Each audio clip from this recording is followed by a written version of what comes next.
I watched a 3.5-hour Turkish movie on my own, and now I'm going to give you my opinion on it so that I can show you how inflated my ego is. The reason that I'm making a review on Winter Sleep is because, for those that are unaware, this was the winner of the Palme d'Or at this year's Cannes Film Festival, which is arguably the most prestigious award that can be bestowed on a film. For some reason though, this had nowhere near as much publicity as the previous winner, Blue is the Warmest Colour. I make an effort to see the Palme d'Or winner every year now, and I've seen all the recipients from the year 2000 onwards. Although I will say that just because these films win what may be considered the most distinguished honour in all of cinema, they aren't necessarily for everybody. And Winter Sleep is a film that probably my first description of it would be that it isn't for everybody. The film is set in Anatolia, Turkey, in a mountainside hotel run by a retired actor, Aydin. Along with the hotel, Aydin is also the landlord of the surrounding area, whose inhabitants are primarily those struggling with finances. Early on in the film, a young boy shatters a car window, but in doing so shatters so much more. That in essence is the entire plot summary. The rest of the movie follows our characters dealing with their animosities toward one another. Within this universe, it feels as though there was a lot more going on with these people before we as an audience even started watching. All of these characters seem to have been harbouring resentment towards Aydin, and it's once the window is smashed that all of these tensions are released. It's an element of the film that needed to be translated well in order for the plot to make sense, and considering that it communicates this solely through references and very subtle hints, it's successful in doing so. However, if from this point you are expecting a tour de force of drama, then you should reel in your expectations, because the opening 15 minutes is about as exciting as the film gets. But that's not too much of an insult, that's what the director was aiming for. The director, I have no idea how to pronounce this name, so I'm terribly sorry if it's wrong, but this is how I've been told it's pronounced. Nuri Bilge Ceylan has crafted what I would think was the exact film that he wanted to create. This is the first film I've seen of his, yet I've heard that Once Upon a Time in Anatolia is still his best. In terms of craftsmanship, this film is amazing to watch. The look of the film is beautiful, but what I admire even more is that the imagery is contextualised with the psychology of the characters. The natural landscape was almost like a German expressionist film, and I enjoyed how the change in weather signified the change in the film's tone. The snow that arrives transforms their residency from a place of comfort to an inescapable place in which their issues now have to be addressed. Ceylan has approached Winter Sleep in a very unique manner. Most people have said that it has more in common with a novel than with a film. One of the reasons is that the plot unfolds not through set pieces, but through character conversations. Encounters between characters are plentiful and long. There's a conversation between Aydin and his sister Necla which had to have gone on for around 20 minutes. But it does play out like a real conversation. Much like the rest of the characters that suppress how they feel about each other, this is the same. They gradually work up to what it is that they want to say, and then there's no holding back. It's impressive to keep a scene so drawn out yet remain interesting. However, there was one word I used there which I think is the key description of Winter Sleep. Long. At just under 3.5 hours, it's the longest film to be awarded the Palme d'Or, and there were times when I felt it. For those that don't know me, I move around a lot all the time, regardless of what it is that I'm doing, but thank God that there were only 2 other people in the cinema with me, because I think while I was watching this, I was the first person to complete a marathon through nothing but fidgets. In fairness, the first act and third act don't feel as bad, but this film did not need to be this long to get its point across. A consistent issue that I had with the movie is that it did take too long to say what it wanted to say. It deals with many themes, almost all of which I was very interested in, and I even liked how it dealt with them, but it takes a very long time to get to that point.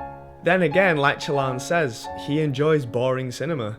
His original draft was supposed to be 4.5 hours long, and according to him, he had more than 200 hours of material. Why? A small pretentious tangent here, but why do we associate slow cinema with realism? For some obscure reason, we feel the need to only define true realist cinema as slow cinema. Like, don't get me wrong, I like slow films and I like realist films, but real life can be interesting, and you shouldn't need to focus on minutiae to be considered realist. There are many films that I consider realist, but many would say that they are too stylized to be categorized as that. The best individual moments of Winter Sleep were its more dramatic moments, in my opinion. But let's move on. The characters of the film were very thought-provoking, and thankfully the length of the film does give time to flesh them all out. In fact, I'll say this. Every character that appears on screen is as well developed as any main character.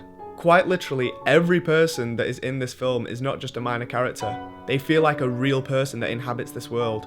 You could probably have a conversation with someone about all the people in this film, from their motivations to their subtle idiosyncrasies. In particular, I really enjoyed the character of Hamdi, a tenant of Aydin who has far too much pride to let him down with his payments. His character comes across as very well thought out by the filmmakers, as do the rest. It helps that the acting was also pretty fantastic. All of the performances felt very real.